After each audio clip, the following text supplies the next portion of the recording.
그분은 진짜 눈물이 날만 하더라고요. 두세 개를 아무튼 샀는데 공실이고 관리비는 또 이렇게 1년치가 밀려 있는 거예요.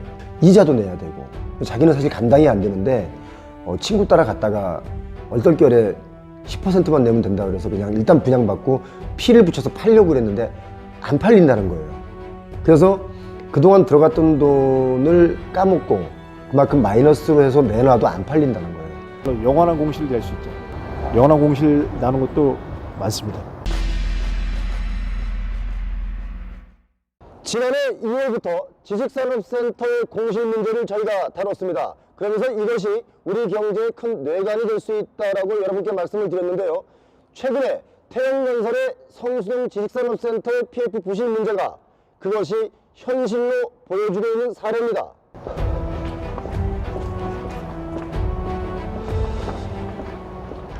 지식산업센터의 공실 문제는 이 오피스의 공실 문제도 아주 심각하지만 이렇게 상가 문제도 정말 너무너무 심각합니다. 상가를 부담받으신 분들의 입장에서는 관리비를 내야죠.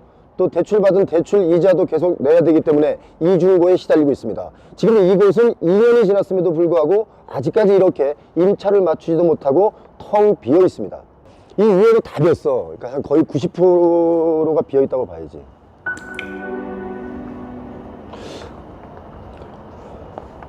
상가에서 시행사의 이익분이 많이 나기 때문에 그 이익을 극대화하기 위해서 상가를 많이 포함시켰다는 것도 문제고, 또 보통 이게 땅의 경사가 약간 이렇게 지면 여기 경사진 요 윗부분이 1층이라고 하고요, 경사진 아랫부분을 지하층이라고 그러는데, 그러다 보니까 지하층에 대로변에 붙어 있으면 이게 결국 1층 역할을 하기 때문에 그 분양가가 엄청나게 비싼데도 불구하고 이렇게 다 비어 있는 거죠. 이게 정말 문제가 큰 겁니다.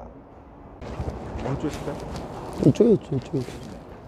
저희가 여기를 여러 번 사실 둘러봤습니다. 지금 뭐 작년에도 와보고 한 6개월 단위로 체크를 해보면 1년 전보다 비교해서 나아진 게 없어요. 지금 여기 공실 상태는 지금 오피스의 공실은 얼마나 됩니까, 지금?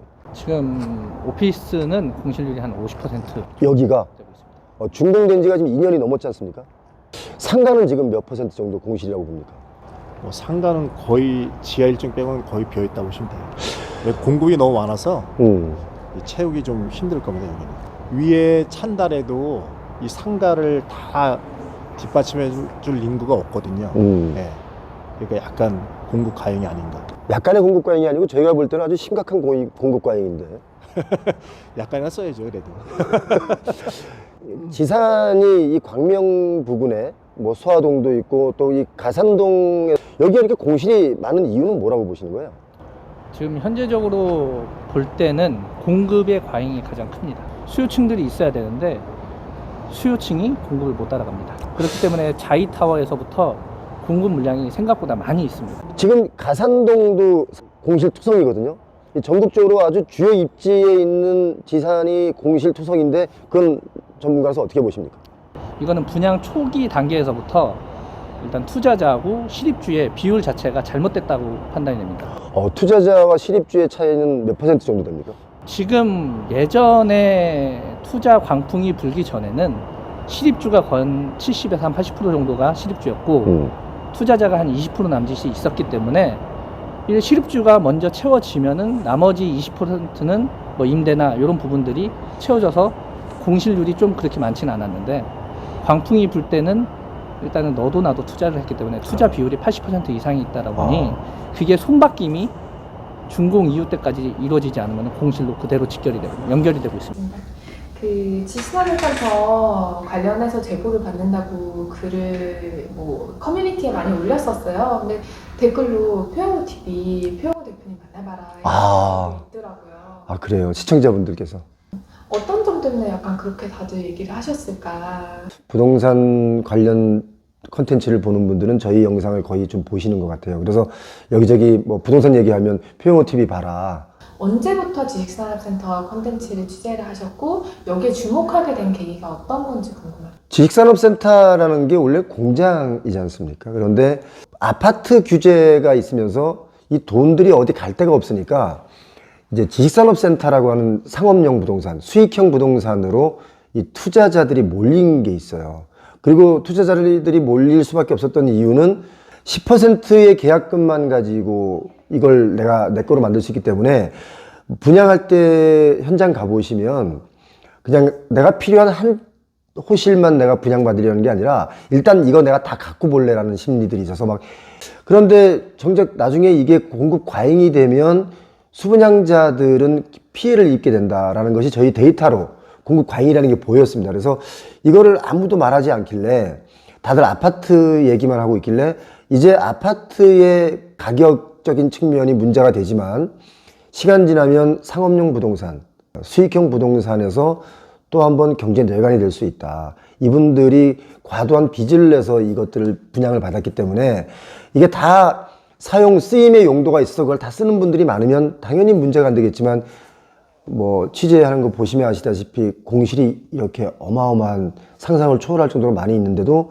지금도 또 인허가를 받아놓고 공사를 들어갈 곳도 300여 곳이 넘거든요. 그러니까 그게 염려가 돼서 지식산업센터도 공급 과잉이니까 우리 수분양자분들은 정말 필요한 거 아니면 조심할 필요가 있다라고 제가.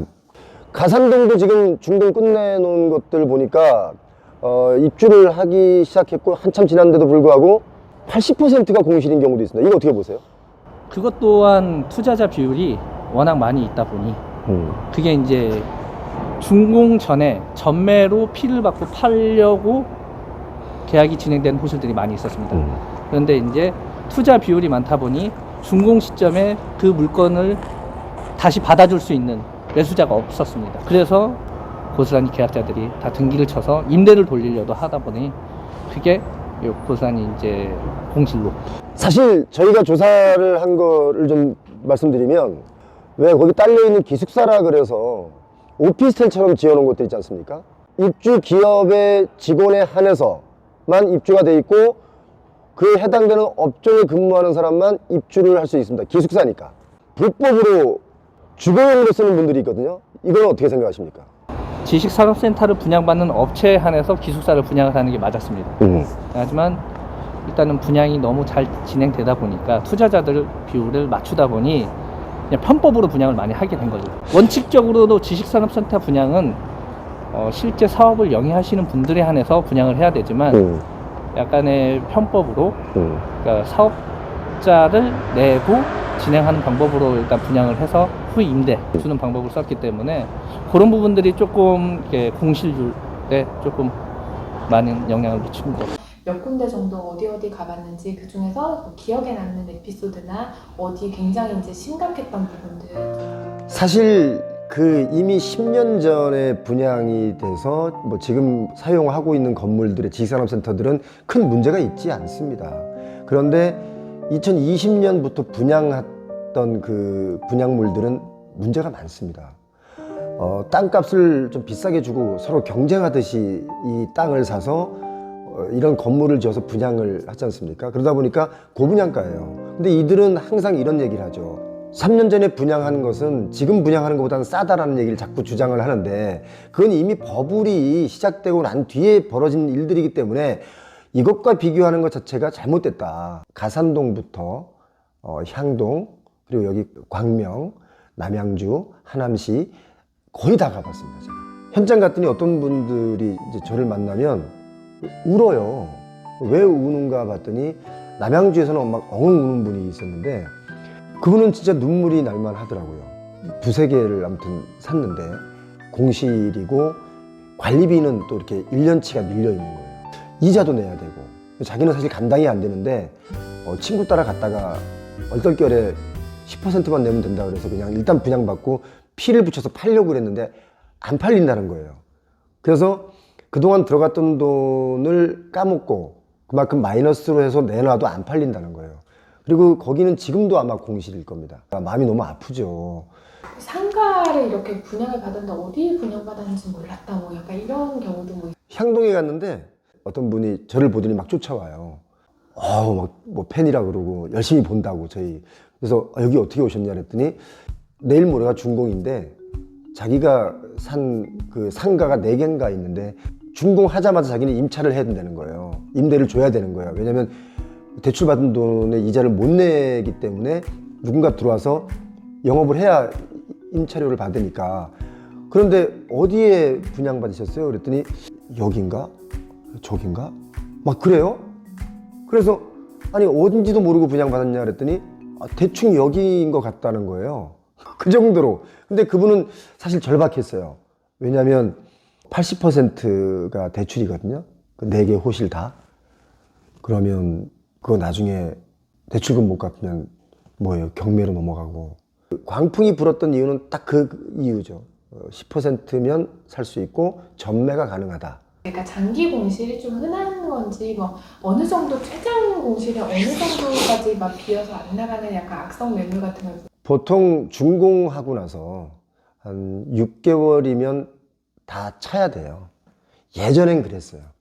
그런데 최근에는 1년 공실은 뭐 기본으로 가는 곳도 있고 2년도 기본인 데가 있고 좀 악성이다 싶으면 사실은 1년 넘으면 다 악성이거든요. 공실 논란 계속 있는데 사실 뭐 이런 얘기들도 있어요. 서울 중심에는 뭐 괜찮다. 뭐 가산이나 뭐 성수동이나 중심지는 괜찮다 이런 얘기들도 있거든요. 성수동 같은 경우는 그래도 그나마 거기가 핫플레이스로 떠오르고 해서 공실률이 많이 이렇게 낮아요. 그런데 거기도 이제 앞으로 어떤 문제가 있을 수 있냐면 젠트리피케이션이 금방 나올 수 있습니다. 가로수길 젠트리피케이션 나온 것처럼 성수동도 지금 위태위태합니다. 왜냐하면 그 팝업 스토어들, 안테나 매장들 뭐 이런 게 많이 들어가니까 갑자기 막 임대료가 막 뛰지 않습니까? 그런데 그들이 싹 빠지면 언제 그 임차료를 받을 수 있었나 할 정도로 아마 썰렁해질 수 있기 때문에 지금 당장이 아니고 앞으로가 거긴 또 문제라고 보는데 성수동은 그래도 그나마 지금은 아직까지는 괜찮은데 가산동 같은 경우도 지식산업센터의 메카라고 해서 10년 전 뭐 이럴 때 공실이 거의 뭐 없을 정도로 좋았었죠. 호황기였죠. 그런데 최근 몇 년 사이, 한 2, 3년 사이에도 가산 디지털 단지역 바로 옆에도 한 공실률이 10% 정도 되고요. 거기서 한 200m, 300m가 좀 떨어졌다, 거리가. 그러면 공실률이 상당히 높습니다. 지금 가장 큰 문제는 지난 2020년, 21년, 22년 초까지 부동산으로 생기는 이익치를 후세대에 생겨날 이익치마저 싸그리 지금 부동산으로 이익 본 사람들이 다 먹었다는 거예요. 미래 이익까지 다 먹었기 때문에 청년들은 미래 세대에 부동산으로 먹을 이익이 없는 거예요. 제가 한번 물어볼게요. 집값이 올라서 좋아하는 아버지. 그런데 그 밑에 집값이 올라서 결혼도 못하고 아이도 못 낳는 아들이 있어요. 어떻게 생각하세요? 그러니까 시행사가 이익을 극대화해서 상가비율을 높이다 보니까 그걸 모르고 이제 투자하신 분들은 공실이 높아지는 거죠. 네. 영원한 공실이 될 수 있죠. 영원한 공실 나는 것도 많습니다. 그러면 우리 시청자 여러분들께 이제 뭐 임차를 내거나 아니면 분양을 받으려는 분들이 있을 거란 말이죠. 네. 그분들께 한 가지 팁만 주면 어떤 게 있을까요? 일단 사시려는 상가 위치와 정보를 확인했으면 꼭 현장 가셔갖고 아까 말씀드린 대로 동선을 체크해보고 이제 유동인 걸 체크하시고 그 다음에 시간대별, 요일대별로 장사가 얼마큼 되는가 그걸 반드시 체크하셔야 돼요. 성급하게 뭐 한 서너 번 가보고 결정하시면 안 됩니다.